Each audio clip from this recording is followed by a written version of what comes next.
Salut les gars, ben oui je sais vous y croyez pas, il y a un ordi devant Mani, c'est bien moi, c'est Mani. Ouais. Alors aujourd'hui on va programmer la VTABL et on va vous montrer du coup comment fonctionne le link Obiwing. Alors c'est très simple, tu vas sur Obiwing Link sur Google, tu le télécharges, tu vas tomber sur la dernière version qui est actuellement la V4 04. De toute façon, enfin, tu verras bien, ça te fera les mises à jour si tu as chopé la vieille, c'est pas un problème.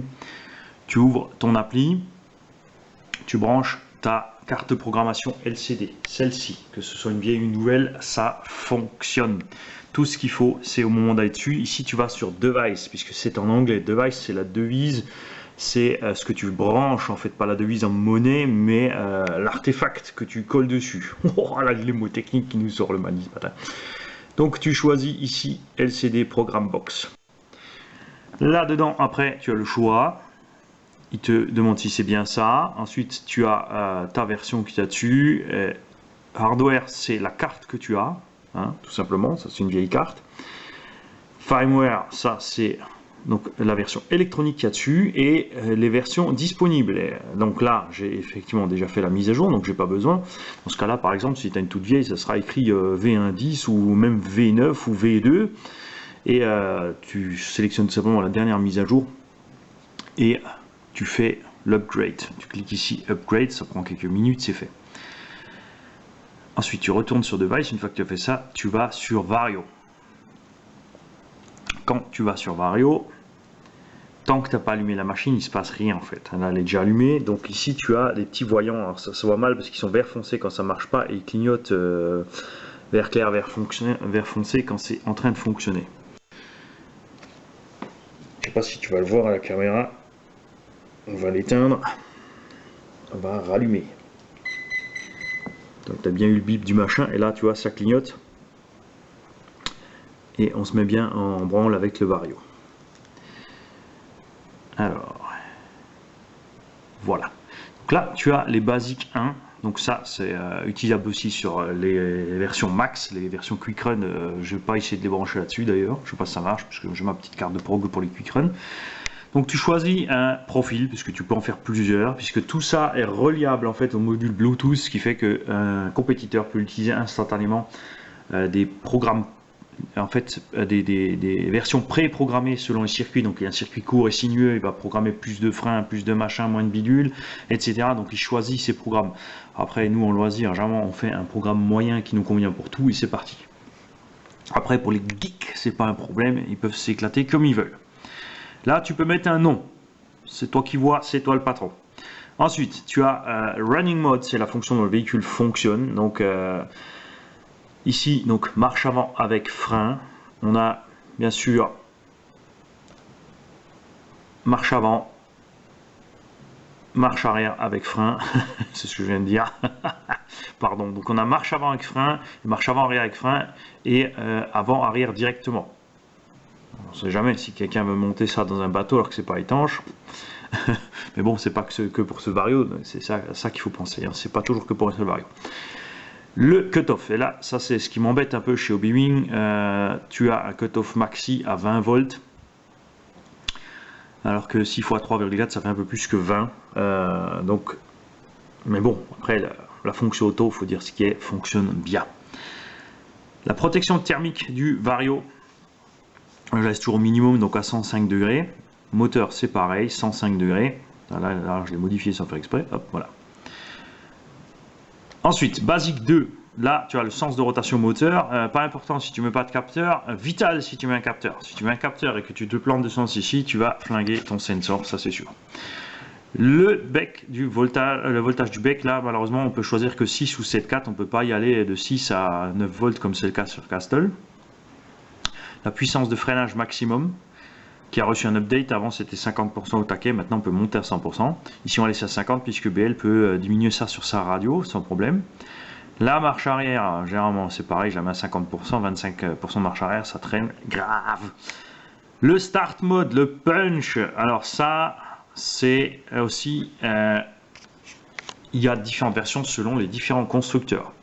Il y a chez Castle, le Start Mode, c'est uniquement au moment où tu démarres. Si tu mets au mini, tu as beau appuyer comme un débile sur la gâchette, ça va partir doucement et ensuite ça va prendre. Par contre, dès que tu appuies un peu, si tu lâches et tu rappuies, ça met la sauce, tu pars sur 2 roues. Chez Obi-Wan, c'est pas pareil. C'est la reprise. Enfin, ça fait tout, hein, forcément, puisque tu pars d'une accélération 0 vers une accélération. Donc, si tu règles ton punch, par exemple, à fond sur 9, c'est l'idéal pour les MT, pour faire les figures libres, etc. En piste, par contre, 1, c'est mieux. Puisque ça va faire comme un effet d'expo sur les gaz, tout simplement. Ça sera moins brutal. On va se rapprocher du thermique, même si au minimum, c'est toujours encore pire qu'un thermique à accélération. Ah non, je rigole les mecs, je rigole. Revenez. Drag brake, ça c'est le frein automatique. C'est-à-dire quand tu lâches ta gâchette, le véhicule va freiner tout seul. Les compétiteurs aiment bien ça. Forcément, après, il faut dire, quand vous les voyez rouler sur piste, les mecs, surtout un 10, la vitesse où ils enchaînent les lignes droites, les virages, donc dès qu'ils lâchent la gâchette, le mec, la voiture freine. Nous, en loisir, on laisse en roue libre pour gagner de l'autonomie. Et puis voilà, on n'y va pas aussi fort qu'eux. Le fait de freiner tout le temps, forcément, ça bouffe de l'énergie. Ensuite, les paramètres avancés, on a ici le coast, ça c'est l'inverse du drag brake, c'est-à-dire quand tu lâches ta gâchette, le véhicule continue en roue libre. En fait, tu prolonges la roue libre du véhicule. Ça c'est quelque chose que j'ai pas encore essayé, mais c'est ce que je fais en fait moi sur ma gâchette. Moi j'utilise de temps en temps le frein permanent, c'est-à-dire je touche un petit peu ma gâchette dans les virages pour garder le contrôle, mais aussi je peux faire l'inverse, c'est-à-dire qu'avant le virage, tu mets ton coup de frein pour ralentir le véhicule. Et ensuite, tu touches un petit filet les gaz pour garder le contrôle avec les gaz, ce qui fait l'effet inverse. C'est chacun son truc. Il y en a qui préfèrent avec le frein automatique, il y en a qui préfèrent avec la roue libre automatique. Le neutre, ça c'est par rapport à la radio. Plus tu diminues ton neutre, plus dès que tu touches en avant ou en arrière, le véhicule va réagir. Donc il y a des radios où c'est impossible de descendre de trop parce que le potard n'est pas assez précis. Donc le vario ne chopera jamais le neutre de la radio. Plus tu augmentes ce neutre, ici on monte à 12%, plus tu vas être mou sur la gâchette, en fait il ne va rien se passer au centre. Drive mode, et là c'est là que c'est hyper important avec le XR8+, c'est sensor red ou sensorless hybride. Donc là c'est soit tu mets pas de capteur, soit tu mets un capteur sur un moteur qui n'est pas un moteur Obi-Wan prévu avec le XR8+, à savoir le tout nouveau Xeron 2250 kV en 4274 ou les autres en 4265 de chez Obi-Wan. Puisqu'ils ont un autre système de capteur pour ne plus avoir d'effet Hall. Là, je ne vais pas vous expliquer longtemps, c'est un truc qui fait de l'induction. Alors, Full Sensor Head, c'est uniquement donc avec les moteurs Obi-Wan prévus pour ce vario. Tu as 2 petites fonctions en plus que tu n'as pas avec la version Sensor Head hybride. Et là, tu as une version Boost. Le Boost, c'est ce qui se passe quand tu arrives à fond de la gâchette, en fait. Voilà, quand tu appuies à fond, tu peux choisir en fait le nombre de degrés. Attention, c'est écrit à côté dans le descriptif ici.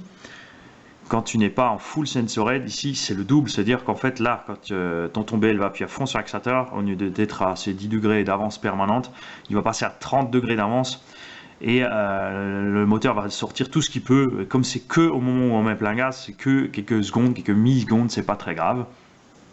Voilà, et avec la version full sensoré de Obi-Wan, tu peux choisir un petit délai, c'est-à-dire le temps qui reste enclenché et à partir de combien de temps de pression sur la gâchette à fond il s'enclenche, si c'est instantanément ou un peu décalé. Voilà.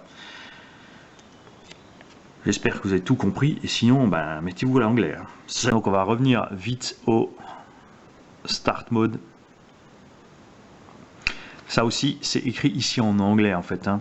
Ce qu'il ne faut pas oublier sur le Start Mode, c'est que quand tu prends des levels élevés, donc ici le 10, 7, 8 ou 9, ça tire très fort sur les batteries au moment où tu mets le jus. Donc il faut être sûr d'avoir des bonnes batteries. C'est pour ça que moi, généralement, je ne déplace entre 1 et 3. Et même 5 sur les MT, ça me suffit pour faire mes figures, c'est pas un problème. Alors,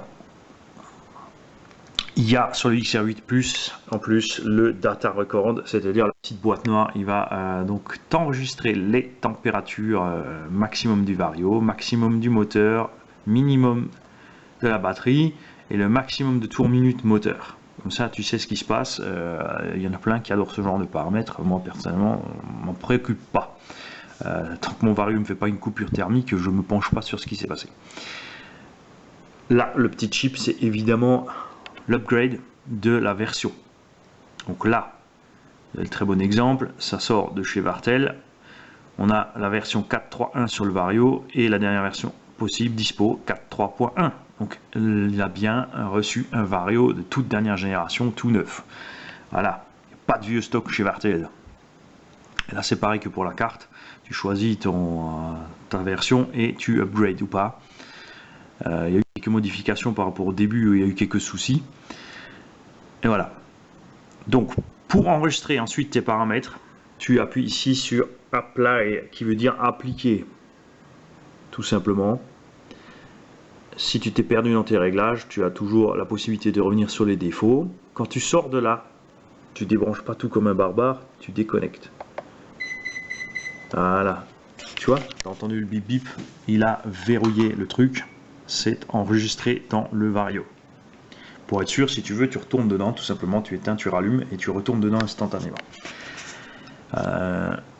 Cette interface est un peu plus simple que le Castle. À l'occasion d'un Castle, on fera l'interface du Castle. Enfin, le Castle est tout aussi simple à utiliser, c'est juste que le Castle, vous avez en plus des courbes possibles, un management du timing moteur différent. On peut même faire un test en fait du couple moteur. Mais ça, on verra à l'occasion sur le système Castle. En tout cas, il n'y a qu'une chose à dire, si tu t'en sors pas en anglais, t'es coincé. On est au 21e siècle, les mecs, mettez-vous à l'anglais, vous n'avez pas le choix. Si vous voulez savoir simplement comment se mettre à l'anglais, eh ben, il y a un certain d'entre vous, par exemple, qui sont accros aux séries ou aux jeux vidéo ou autres. Eh bien, vous paramétrez votre machin sur anglais, sur un jeu que vous connaissez bien, sur une série que vous connaissez bien, et vous regardez tout ça en anglais. Au début, sous-titré peut-être en français. Ensuite, quand vous allez évoluer, vous le sous-titrez en anglais. Ça vous permettra de mieux comprendre les mots par la suite, même si c'est vrai que ces sous-titres ne sont pas toujours corrects, mais ça va aller dans le sens en fait de la phrase. Après, à vous de faire un peu de travail sur l'informatique avec un dictionnaire français-anglais, de chercher vos petits mots. C'est simple entraînement les mecs, mais faut vous y mettre, sinon vous en sortirez jamais. Tout ce qui sort de toute façon, c'est en anglais ou en chinois, il n'y a pas le choix. Donc, le chinois étant beaucoup plus compliqué pour nous, je crois que c'est préférable de se mettre à l'anglais. Salut les mecs!